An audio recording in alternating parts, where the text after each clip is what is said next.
Haunted library, Kolkata. स्वादिष्ट बंगाली मिठाई और उतनी ही मीठी बोली का शहर।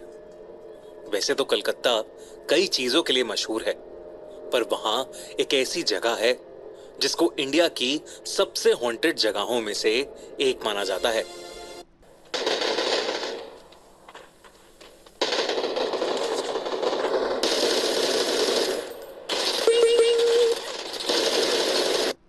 कोलकाता की नेशनल लाइब्रेरी, ये इंडिया की सबसे बड़ी पब्लिक लाइब्रेरी है और इस लाइब्रेरी के अंदर ऐसी एंशिएंट और रेयर बुक्स का भंडार है जो शायद कहीं और नहीं मिलेंगी। इसीलिए ये लाइब्रेरी स्टूडेंट्स के बीच बहुत फेमस है। पर किताबों के अलावा यहाँ कुछ और भी है, कुछ ऐसा जो शायद हमारी इंसानी दुनिया के परे है। कुछ साल पहले इस लाइब्रेरी में एक नया सिक्योरिटी गार्ड पोस्ट हुआ था, वीर बहादुर। वीर पहले भी कई जगहों पर नाइट सिक्योरिटी गार्ड की तरह नौकरी कर चुका था और इसलिए उसे रात की शिफ्ट के लिए नौकरी पर रखा गया था। अक्सर इस लाइब्रेरी की रात की ड्यूटी करने से लोग कतराते थे, क्योंकि लाइब्रेरी के हॉन्टेड होने के कई किस्से लोगों ने सुने हुए थे। अक्सर रात में लाइब्रेरी के अंदर से फर्नीचर हिलने की आवाजें आती थी और तो और कई लोगों ने लाइब्रेरी के अंदर भटकती आत्माओं को भी देखा था। पर वीर को भूत प्रेत में कोई विश्वास नहीं था, क्योंकि नेशनल लाइब्रेरी बहुत बड़ी थी, इसलिए नाइट ड्यूटी पर अक्सर 2 गार्ड्स होते थे। वीर को वेस्टर्न लॉन की देखभाल के लिए अपॉइंट किया गया था।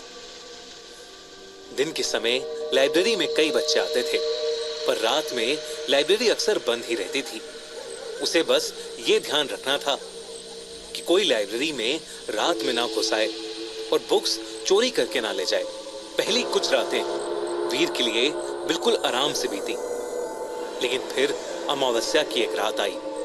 वीर रोज गार्ड रूम में बैठा रेडियो सुनता रहता था, लेकिन उस रात रेडियो फ्रीक्वेंसी पकड़ ही नहीं रहा था। गार्ड रूम के बाहर दूर दूर तक बहुत अंधेरा था। वीर रेडियो के सिग्नल की खोज में गार्ड रूम से लॉन में चलने लगा, पर रेडियो की चरचराहट के अलावा कोई आवाज ही नहीं आ रही थी। बस बीच बीच में ऐसा लग रहा था कि मानो कोई कुछ बात कर रहा हो। फिर कुछ देर बाद एकदम से रेडियो से चरचराहट की आवाज आनी बंद हो गई। तभी अचानक से रेडियो में आवाज आई, टुनाइट इज माय नाइट। ऐसा लग रहा था कि कोई अंग्रेज ऑफिसर गुस्से से बोल रहा है कि आज रात वो किसी को नहीं छोड़ेगा। वो आवाज सुनते ही वीर के हाथों से रेडियो गिर गया। वो पहली बार था जब वीर को घबराहट महसूस हुई। इससे पहले कि वो रेडियो नीचे से उठाता और कुछ समझ पाता, उसे लाइब्रेरी के अंदर से बहुत तेज धमधम की आवाज सुनाई दी, जैसे लाइब्रेरी के अंदर कई सारी किताबें और बुक शेल्फ गिर गई हों। उसने दूसरे गार्ड को फोन मिलाया, पर उस गार्ड का फोन ही नहीं लग रहा था। इसलिए वीर अकेला ही लाइब्रेरी के अंदर चला गया। उसी दिन सौरभ नाम का एक 14 साल का स्टूडेंट भी पढ़ाई करने लाइब्रेरी आया था। वो एक लाइब्रेरी के अंदर वाले कमरे में अकेला बुक पढ़ रहा था। उसे बुक पढ़ते हुए पता ही नहीं चला कि दिन से कब शाम हुई और शाम से कब रात। जब वो घर जाने के लिए उठा तो लाइब्रेरी के उस कमरे का दरवाजा खुल ही नहीं रहा था। उसने दरवाजे को बहुत पीटा, बहुत आवाजें लगाई, पर ना दरवाजा खुला और ना ही कोई उसकी मदद के लिए आया। तब अचानक से उस लड़के को लगा कि उसके पीछे कोई है। जब वो पीछे मुड़ा तो मानो उसकी सांसें ही रुक गईं। उसकी आंखों के सामने एक भयानक सी औरत हवा में उड़ रही थी। उस औरत का चेहरा बिगड़ा हुआ था और उसने एक सफेद रंग की ड्रेस पहनी थी।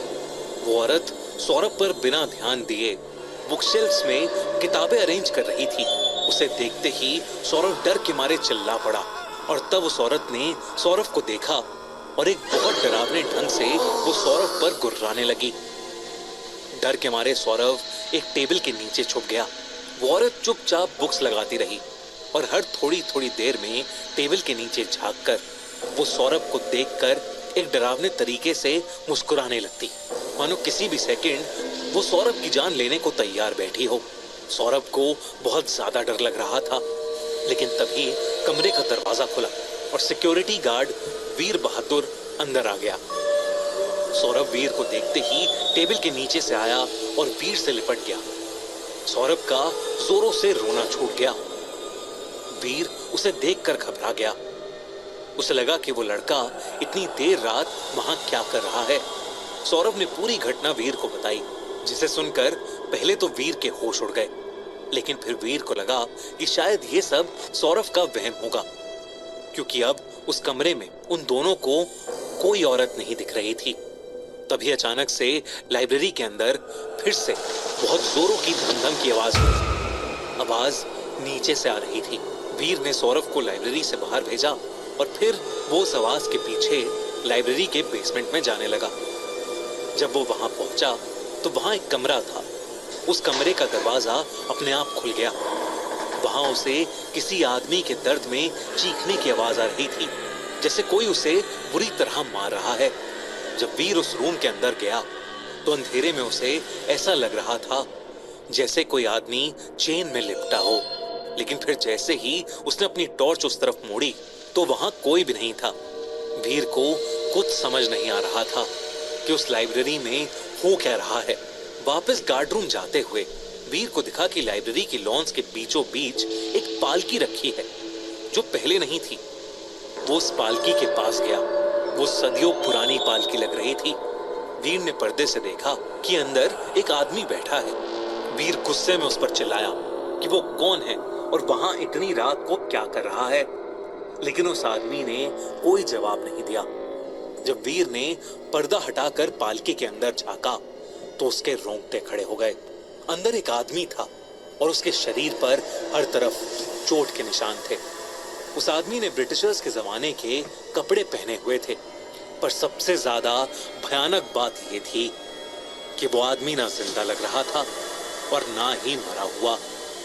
थंडर आपके लिए लंबे समय से प्रतीक्षित नए वाहन और बेहतरीन ग्राफिक्स अपडेट लेकर आया है, जो आपको नौवीं वेव की तरह रोमांचित कर देंगे। अब दुनिया का सबसे लोकप्रिय मिलिट्री ऑनलाइन एक्शन गेम और भी रोमांचक, बहुआयामी और बेहतर हो गया है। वॉर थंडर पिस्टन विमानों के पंखों से कटती हवा की चीखों और नौसैनिक बंदूकों की गड़गड़ाहट है। ये आधुनिक कैरियर बेस्ड लड़ाकू विमानों की दहाड़ और अपने लक्ष्यों पर प्रहार करने वाली हाइपरसोनिक मिसाइलों की कान फोड़ू गूंज है। इटालियन पहियों वाले टैंक कॉन्ट्यूरो के साथ युद्ध में उतरे और इसके 127 मिलीमीटर शेल्स दुश्मनों पर बरसा दें। रूसी जमीन से हवा में मार करने वाले मिसाइल सिस्टम पैंट्सिर SMSV के कमांडर बने। फ्रेंच एयरक्राफ्ट कैरियर फौज पर सवार हो जाएं। केवल वॉर थंडर में ही आप एक ही युद्ध में विभिन्न प्रकार के वाहनों के साथ मुकाबला कर सकते हैं।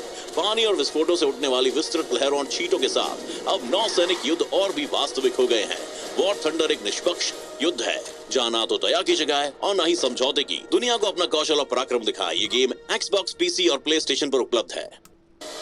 उस आदमी ने वीर को गुस्से से घूरा और फिर वीर के देखते ही देखते उस आदमी का सर धड़ से अलग हो गया और वीर के कदमों में आ गिरा। ये देखकर वीर इतना डर गया कि वो भागता हुआ सीधा लाइब्रेरी से बाहर चला गया। अगले दिन सुबह जब वो नौकरी छोड़ने लाइब्रेरी गया तो उसे वहां दूसरा पुराना गार्ड मिला। उस गार्ड ने बताया कि इस लाइब्रेरी में कई आत्माएं वाकई में भटकती हैं। नेशनल लाइब्रेरी बनने से पहले ये जगह इंडिया के पहले वाइसरॉय जनरल वॉरेन हेस्टिंग्स का घर हुआ करती थी। अक्सर उनकी आत्मा यहाँ टहलते हुए मिल जाती है या फिर उनकी आवाज आती है, टुनाइट इज माय नाइट। फिर जिस चोटिल आदमी को वीर ने पिछली रात देखा था वो था फिलिप फ्रांसिस, जो वाइसरॉय से लड़ाई में चोटिल हो गया था और उसकी मौत वेस्ट लॉन के बीचों बीच हो गई थी। वाइसरॉय ने उसकी जान बचाने के लिए एक पालकी मंगवाई थी, पर जब तक वो पालकी पहुंची फिलिप मर चुका था। तब से हर अमावस्या में फिलिप की आत्मा उस पालकी में वेस्ट लॉन्स में दिखाई देती है, पर बाकी रातों को जो फर्नीचर हिलने की आवाज आती है वो लेडी मेटकैफ की आत्मा की वजह से आती है। माना जाता है कि लेडी मेटकैफ एक लाइब्रेरियन थी और उनको सफाई बहुत पसंद थी, और अगर कोई लाइब्रेरी की किताबों को सही जगह पर नहीं रखता था तो लेडी मेटकैफ उसका जीना हराम कर देती थी। साथ ही उस लाइब्रेरी के बेसमेंट की भी एक कहानी है। कहते हैं कि पुराने समय में वो एक टॉर्चर रूम होता था, जहां कई लोगों को चेन से बांधा जाता था और उन्हें बुरी तरह मारा जाता था। कई मासूम लोगों ने वहां अपनी जान खोई है। उनकी दर्दनाक चीखें कई बार लाइब्रेरी के हॉल्स में गूंजती हैं। इन सब कहानियों को सुनकर और खुद जीकर वीर बहादुर इतना घबरा गया था कि उसने उस दिन के बाद से नेशनल लाइब्रेरी ऑफ कोलकाता में फिर कभी कदम नहीं रखा।